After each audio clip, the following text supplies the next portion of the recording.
L-istorja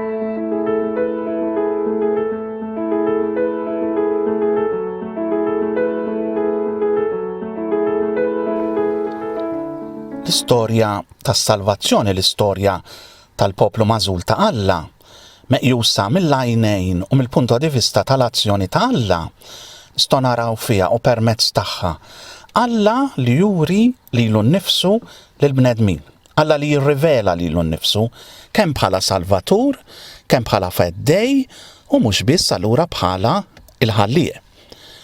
L-idea ta' Alla li jsalva lil dawk illi jemmnu fih hija komuni ħafna fir-reliġjonijiet kollha. Fit-Testament il-Qadim, allura l-Bibja l-Udija, hija tema li nsibuha l-ħin kollu dejjem b'ħafna rispett. Biżżejjed wieħed jara l-erq tal-verb jaxaq, ġifieri huwa salva, fl-ismijiet tal-personaġġi ewlenin bibliċi, Jehoxuaq, Ġosuè, Jexaqjaħu, Iżajija, Elisha, Elisew, Hoxea, Hosea u ismijiet oħra anka l-istess isem Ġesu. Imma l-esperjenza storika tal-poplu ta' Alla tagħti kulur speċjali lill-kelma illi tispjega l-għala tiġi użata daqshekk fil-profeti, u speċjalment meta il-profeti jitkellmu fuq il-ġudizzju tal-aħħar. Meta Iżrael isipruħu fi kriżi illi minna Alla jeħilsu, pereżempju d-dilluvju, pereżempju l-jasar fl-Eġittu, jew kellna ir-ritorn mill-eżilju nnifsu, jew inkella f'sensiela providenzjali ta' ċirkostanzi li minn xi daqqiet huma tassew mirakolużi, pereżempju l-kastigi tal-Eġittu jew il-ħelsien tal-poplu mill-Filistej l-edewwa tiegħu, jew inkella permezz ta' bnedmin li Alla jibgħat ħalli jwassal lill-Iżrael lejn ir-rebħa. Fil-każ ta' Elija, fil-każ ta' Gideon, fil-każ ta' Sansun, David, Mosè. Hemmhekk f'dawn il-mumenti, f'dawn iċ-ċirkostanzi, f'dan il-parti mill-istorja tiegħu, Iżrael iħoss u jemmen illi qiegħed iġarrab is-salvazzjoni ta' Alla. Eżempju fil-tieni ktib ta' Slaten l-assedju ta' Ġerusalem mis-Sultan Sanherib tal-Assirja. Dak huwa eżempju klassiku ta' sitwazzjoni bħal din. Is-Sultan tal-Assirja jisfida lil Alla ħalli dan isalva lill-Iżrael. Il-kapitlu 2 tal-ktib ta' Slaten, kapitlu 18. Iżajja iwiet is-salvazzjoni u Alla isalva lill-poplu tiegħu. L-istoriċi tal-Kotba mqazza juruna ħafna minn dawn l-esperjenzi fi żmien tal-Edem. Alla jsalva lil David irebħu kull fejn imur. Huwa jsalva lill-poplu tiegħu minn idejn l-edewwa tiegħu billi juża lil David, bħalma kien għamel diġà ma' Sawl. Alla jsalva lil Samwel. Alla jsalva l-imħalfin kollha, jsalva permezz ta' Gidon, permezz ta' Sansun. Imma l-aktar fi żmien l-Esodu Alla salva lill-Iżrael billi fdihom u ħelishom. Nifhmu għaliex. Allura, kull darba illi xi diżastru jkun joqrob lejn Iżrael huwa jdur lejn Alla biex ikun jista' jiġi salvat, Ġeremija fil-kapitlu 4 pereżempju, u jilmenta jekk is-salvazzjoni ma tasalx.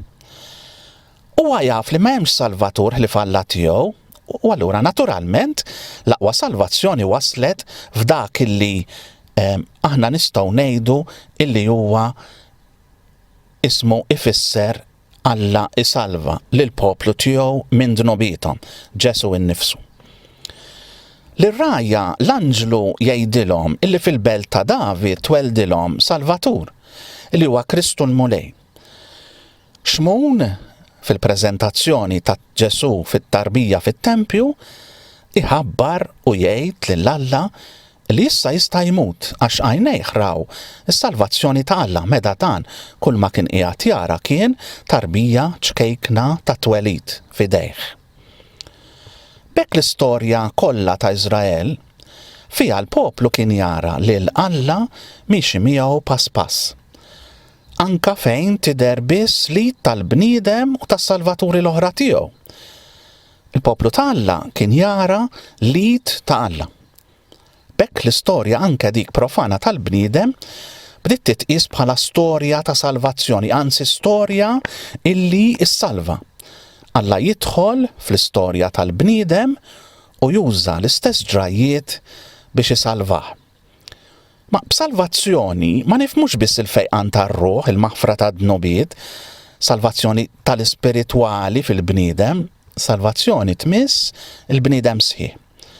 Billudi biex tgħid salvazzjoni tgħid Jexuqa, bħall-isem ta' Ġesu li huwa Jexuqa. U fil-lingwistika komparattiva fil-fatt għandna l-istess konsonanti tal-kelma Maltija wisa. Mela s-salvazzjoni m'għandix taqsam biss mal-ispiritwali il-maħfra ta' dnubiet ngħidu għandna, imma ma dak kollu illi jgħin biex il-bniedem joħroġ mill-grunċjar tal-persuna tiegħu għal wisa ta' personalità ħielsa biex jerġa' jikseb is-sħoħija tiegħu, jerġa' jsir bniedem sħiħ. Mod li Alla jista' jħares lejh u jgħid kollox huwa tajjeb ħafna. Pereżempju, fis-Salm 66 insibu għax inti o Alla ġarrabtna, għaddejtna mill-prova bħal fidda, ħallejtna naqgħu fix-xibka, issikkajtilna beħsiem ġenbejna, ħallejt in-nies jirkbu fuq rasna, għaddejtna min-nar u mill-ilma, imma mbagħad ħrixtna fil-wisa. Il-fejqan huwa kif ngħidu part and parcel ma' salvazzjoni, u s-salvazzjoni tal-bniedem sħiħ ġisem u ruħ.